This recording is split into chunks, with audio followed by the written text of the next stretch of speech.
একটা ব্যক্তিগত প্রশ্ন করতে চাই। স্যার তো প্রশ্নটা হচ্ছে, আপনি রিক্সা চালান, এত বড় লোন নিয়ে হঠাৎ করে কি করবেন? স্যার আসলে আমি তো পড়াশোনা করতে পারি নাই। পড়াশোনা করার খুব শখ ছিল আমার। তো আমার যে ওয়াইফ মানে আমার বউ সে নার্সিং এ চান্স পেয়েছে স্যার। বাহ! তো তার ওই ভর্তি, টিউশন ফি, হোস্টেল মানে বই খাতাগুলো মিলে স্যার আমার ১,৮০,০০০ টাকা লাগবে। এইজন্য স্যার এত বড় টাকা নেয়া আমার। হুম, ইন্টারেস্টিং। কিন্তু ভেবেচিন্তে নিয়েছেন তো? এর পরবর্তীতে তো আরো খরচ বাড়তে পারে, বা এই টাকা দিয়ে যে আপনার সব হয়ে যাবে তাও তো না। এটা তো আপনার এখন স্টার্টিং অ্যামাউন্ট। এরপরে আরো টাকা লাগতে পারে। তখন কি করবেন?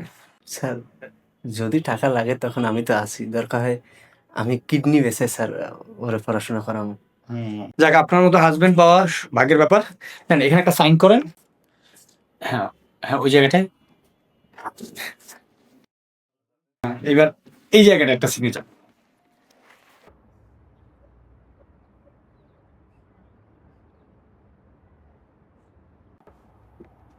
হ্যাঁ, ওকে। Thank you. নেন, এখানে আপনার টাকাটা আছে। Sir okay? প্রতি মাসের ৫ তারিখ ৫,০০০ টাকা কিস্তি এবং ১,০০০ টাকা সঞ্চয়। ৬,০০০ টাকা প্রতি মাসের ৫ তারিখে অবশ্যই দিয়ে যাবেন। জি ঠিক আছে? স্যার। ওকে। আমি কিন্তু আপনাকে ভালো মানুষ বলেই টাকাটা দিচ্ছি। ধন্যবাদ। আবার আসবেন।